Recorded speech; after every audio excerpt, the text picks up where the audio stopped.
All right, so we just wrapped up another great conversation with Kyle Wallace at PosiGen. They're a residential solar provider that focuses on sort of expanding solar access to low income communities, and he had some great stories to tell about their sort of mission that's been built in from the beginning, and how that's grown over time with some of the energy incentives that are at the federal and the state level, and really kind of connecting the dots between the policies that are in place now and how that's driving growth for their business and their workforce, but also energy savings and impacts on local communities. So really tying it all back to the impact on the customers, which is great.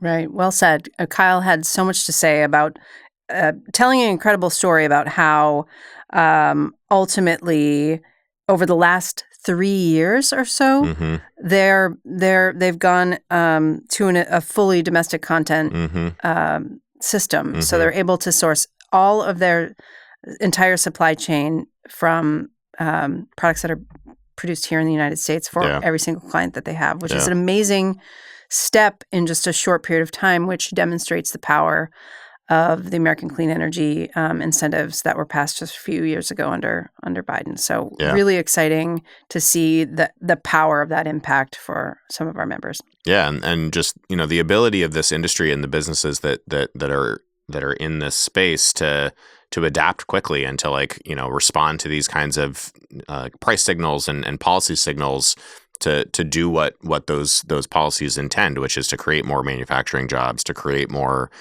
economic opportunities for low income communities, et cetera.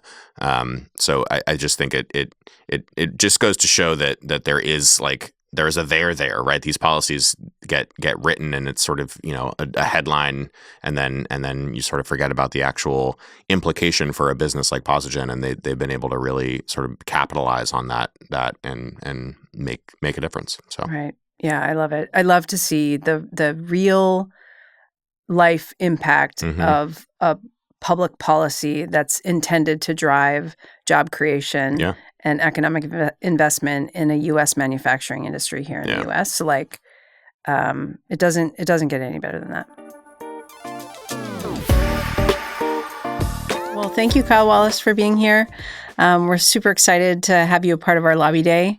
I think I'd love to kick off with you just telling us a little bit about your company and what you do. Yeah, so I'm the VP of Public Policy, so I lead all of our state work and work on the federal side as well. The additional thing that I do is I cover our community impact as well. So that's kind of not necessarily public policy focused, but there's a lot of overlap. And so that's what I do at PosiGen. And PosiGen, we're a residential solar and energy efficiency provider. We're based out of New Orleans. Is our headquarters. It's where we started back in 2011. But we've grown since then to have over 34,000 customers across 15 states. And we continue to grow. And if I'm not mistaken, your focus is on sort of low FICO score and trying to broaden the access of solar and efficiency programs to more households. How does that work in practice? Like, what does that look like, and why has that been built into the DNA of the company? Yeah, so starting in Louisiana, this was post-Katrina, and so there was a lot of devastation, and a lot of the areas that were not recovering as quickly were the poorer neighborhoods, and so that was something that our founder Tom Neihart had seen firsthand. Was the state was having a lot of programs and tax credits and things to develop in those areas, in the whole New Orleans area. But they weren't really finding their way to those neighborhoods. And so they had a state tax credit for solar back then. And so they saw this as an opportunity to help improve those neighborhoods.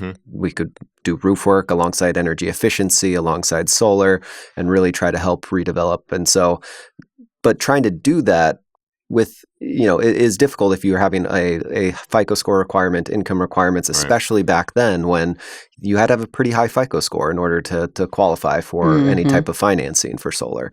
So it made it really challenging. So really what the company did and what we've stayed true to all these years is we have no FICO score requirement, no income requirement. And what sets us apart is we underwrite with all of our investors, with our debt providers, based on savings. And so from my perspective, that fundamentally kind of changes how we approach the situation, because we want to ensure that our customers are having a really positive outcome on savings, because that's what makes the whole business work. If we're not delivering, then the rest of the business won't work. So it really has kind of, I think, changed how we view it.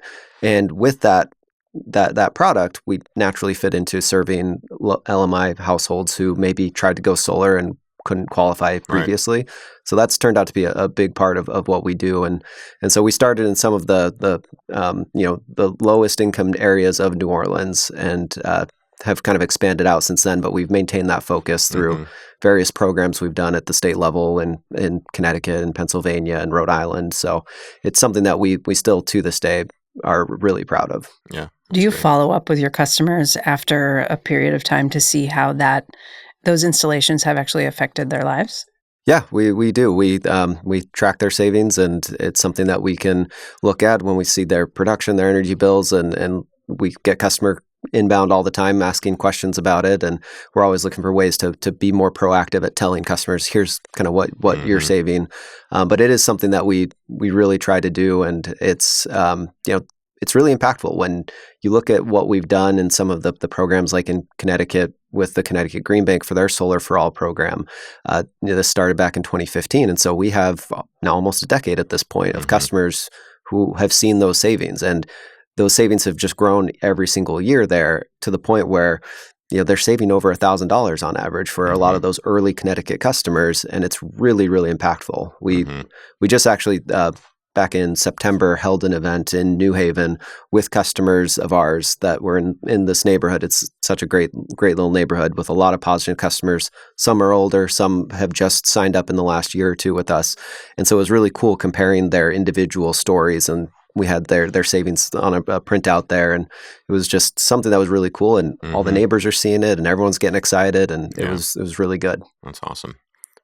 Well, so you're obviously here in Washington for sort of federal lobbying. What is your message to lawmakers today? What do you want to make sure that they come away knowing about PosiGen, or about sort of the impact of federal policy on your customers? Yes, I mean we've been trying to share our story because we do think it's unique. The areas that we cover are not some of the areas that people generally think of when it comes to solar. And so that's a really cool story to be able to tell when we're in West Virginia and we're in Louisiana and Mississippi. And so it's something that people find really compelling. And so the couple of key topics that we tend to discuss in these meetings is, number one is energy affordability. That's on top of everyone's mind right now. And so being able to show what we've done and how solar plays a big part of that, and energy efficiency as well, that's really compelling and something that cuts across the partisan spectrum. The second thing that we really focus on is the domestic manufacturing.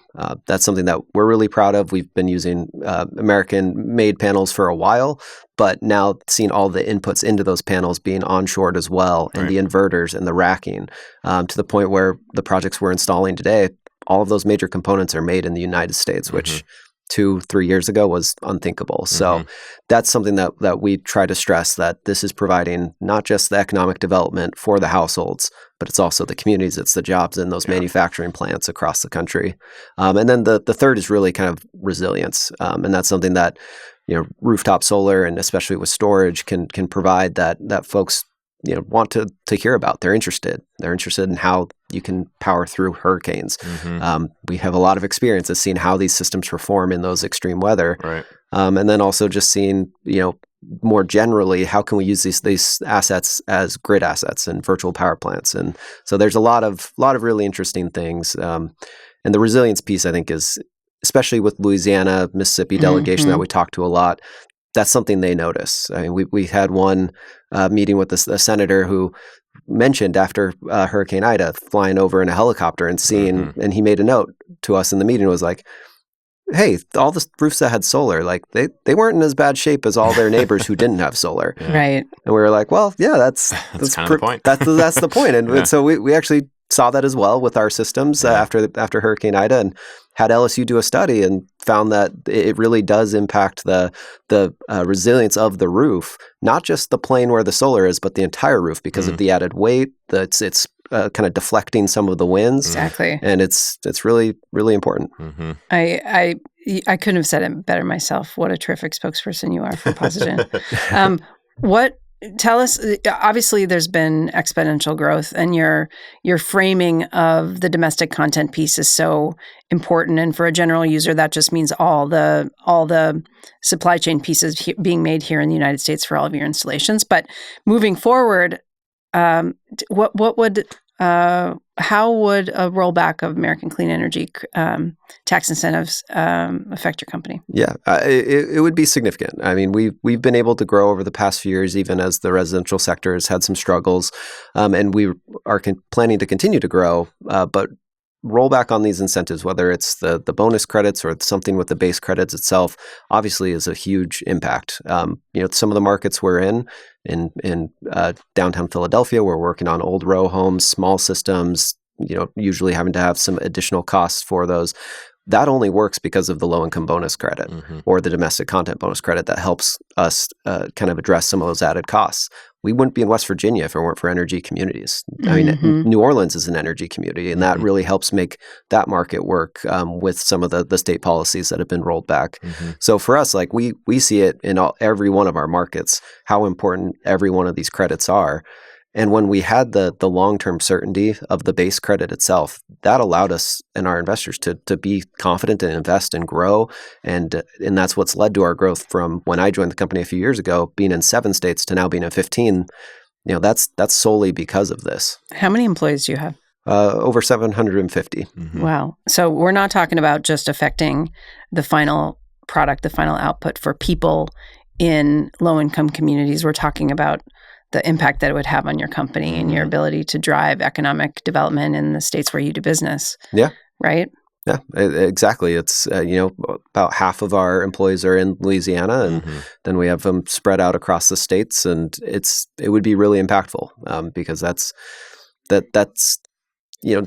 with all the projects that we're doing, there's a lot that goes into it. And I think people forget that rooftop solar has the most jobs per megawatt that are continuous jobs. They're day after day. We're on roofs. We're working on these projects. We have the long-term O&M, and so it really is something that is providing a lot of economic activity beyond just what we're saving the homeowners. And then on the customer side, I'm curious sort of how those types of interactions and conversations have evolved over the years, and in particular in the last 2 or 3 years. I mean, you mentioned kind of the energy community angle and some of these other credits and opportunities to have different conversations about why this solution might be beneficial for a homeowner. Has that kind of translated to the demand for PosiGen's offerings? Like, you mentioned resilience and some of these other things that people are thinking about when they are considering whether to go solar beyond just sort of the pocketbook energy savings angle. Has that translated to those customer conversations? Yeah, I think we continue to see strong demand from consumers. They like the product that we're offering, and they want it. And I think that's something that folks need to be aware of. Is like there's just strong consumer demand, and this is not going to go away. People are going to want solar. They want to be able to have the savings that it provides. They want the resilience, and with kind of a more low and moderate income customer base, like storage is definitely more of a challenge because, as I said at the beginning, we underwrite to savings. So even if we add storage, we still need to be able to save folks money. And so that's something that we're still in the early stages as a company of really developing and rolling out. We're doing that in Connecticut through their Energy Storage Solutions program, which has some added incentives for low income. And we've seen significant demand in Connecticut. And we get customers in Louisiana and Mississippi calling about batteries all the time. And while we've done some batteries down there, that's something that we are hoping to move down there as more of these programs open up. Sure. Well, I think you've done a great job of kind of connecting the dots between, what's happening in Washington and how that can affect a business like yours and the customers that you have. And you've touched a little bit on some of the state programs. Looking 2-5 years down the line, what do you sort of think is the priority for a company like yours in terms of policy change or just sort of growth in general? What's like the long-term view? Yeah, I mean, I think there's still a significantly underserved market across virtually every state when it comes to low income. Like we have a long ways to go at virtually every state. It's not where it needs to be. And so that's something that we will continue to have as our mission. And so I think 2 years from now, the hope is with the Solar for All funding from EPA and the states starting to roll out these programs that are, they're starting to issue RFPs now for some of these. And so we think that's a path to growth, but also an opportunity to really kind of change these markets in a way where they become more equitable. There's more options. And so that's something that we're really excited about and think will, because we do offer something that, and serve the market segments that can't be served by others in the industry. So I think we feel like there's a lot of potential growth. And I think that's one reason we've done so well in the past few years. That's great. If a family's interested in working with you all, what do they need to do? Well, they can go to PosiGen.com and fill out our form. We're happy to chat and see what we can do for them. We are able to serve pretty much anyone. If they have a home and they have a roof that can handle solar and we can save them money, we'll do it. Well, thanks for joining us and good luck on the Hill today. I hope your message lands as well as it did here. And anything else that you want to share before we wrap up? I would just say that, I remain optimistic about 2025 and where the industry goes from here. Like there's a lot of work to be done and we can't take anything for granted, but we're all putting in the work. And I think at the end of the day, we're going to come out of it okay. And we're excited. Sounds good. Thank you. Yeah. Thanks.